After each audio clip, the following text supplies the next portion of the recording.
Ben, let's start with you. It seemed like tonight, it's tied at half.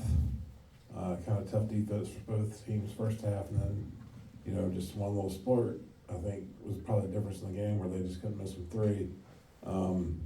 What kind of caused that, and how frustrating was it? Like, I think one of the stars of the game for them was Matthews, who had 18. He had about 55 points total coming into tonight for the season. How frustrating is it? Yeah, I mean, it's a game of runs, and we know that, and we've experienced that this year. And ETSU is a good team, so credit to them. They played well, especially missing one of their guys today. They really had some guys step up, like Matthews, like you said. But yeah, we just, we got to learn from it. We got to watch it and keep getting better. Asa, tonight, the few open looks that you guys got from three, it felt like when those didn't go in, it sort of felt like it was tougher because they put more pressure on you to kind of guard you. Can you talk about how frustrating, it was just not to see the ball going down like it was this past Saturday at VMI? I mean, that's just basketball. I mean, as a team, we went 6 for 33 from three. I'm seeing right here, so that's not good enough. That's not going to cut it. But I mean, we're a great shooting team. We got a lot of good shooters. Myself, I mean, I just got to trust my process and I work every day at it. So going to keep shooting, and hopefully eventually going to fall in. But I'm not losing confidence in that. Our team's not going to lose confidence in that, and I think we're going to get better from this experience.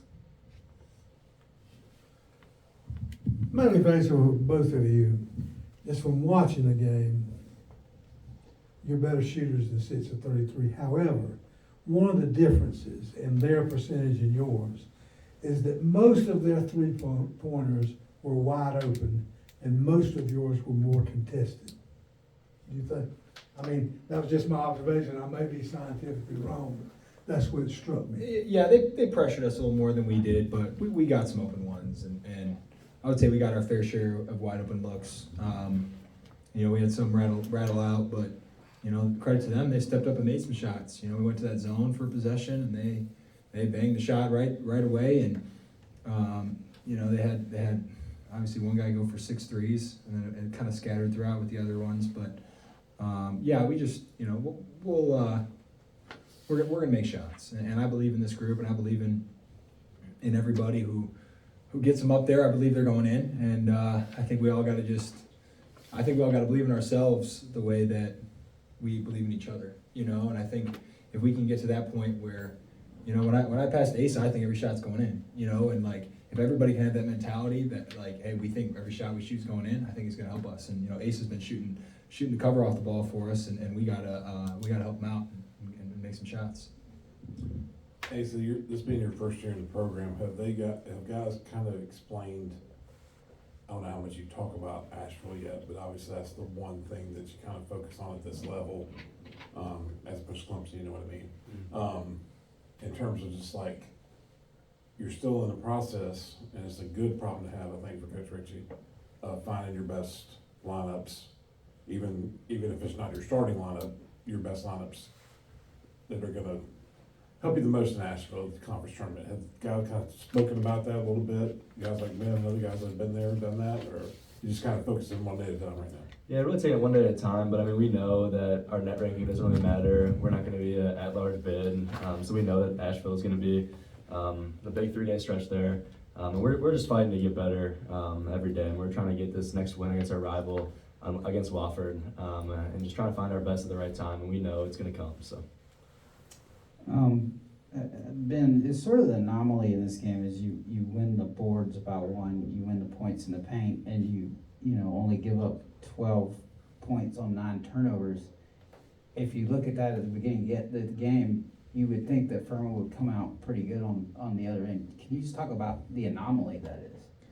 Yeah, I mean, we talked about that in the locker room, and I think that's a credit to our effort. I don't think today was a matter of us not playing hard. I think we had guys playing hard, and we were fighting to get on the glass, and we got 13 offensive rebounds. We scored 28 points in the paint. They had 26. So, it's one of those things where, they call it basketball. You got to put the ball in the hoop. So we didn't do that at the level that we needed to today. But I think it's a good sign that despite a very poor shooting day, we did fight.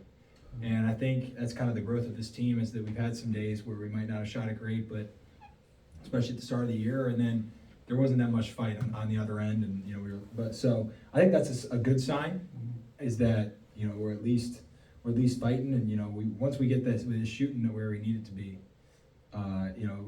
we'll start to see the fruits of our labor there. Many of us were probably overly simplistic, but we thought when y'all had 7 warm bodies and 4 were freshmen, that when the team got healthier, things would zoom. Now, that hasn't happened yet, but there's still time. What do you think the fundamentals of that are going forward? There's a less chance of foul trouble because many more people are playing, but getting that all to work, where do you think you go from here? Yeah, I think that's an interesting point. I think we've talked about that a little bit, and when you add guys back into the rotation and you add really good players, 2 all-league players in my mind coming back for us, it's one of those things where you get into kind of a rhythm with guys out, and when you put players back in that play a significant chunk of minutes, it can kind of throw off that rhythm a little bit. And I think we're still kind of searching for that. We're kind of still searching for that rotation, getting back to how we were playing in December and early January, especially in December when we were fully healthy. So it's one of those things we're going to keep. That's one of those things we got to figure out. We got to keep fighting, and we got to keep showing up every day. And it's days like these that you can be disappointed, and because that's life, and we work hard at this, and this is something that we spend hours and hours every day. We're not out there trying to miss shots. We're not out there trying to turn the ball over. It's one of those things where we got to keep working, because that the days when it does go well, those are the fun days. So we got to keep fighting for that. We got to get to that point where we're ready and we're confident. We got a good rhythm going into Asheville. All right, thank you guys. Thanks, guys. Thank you.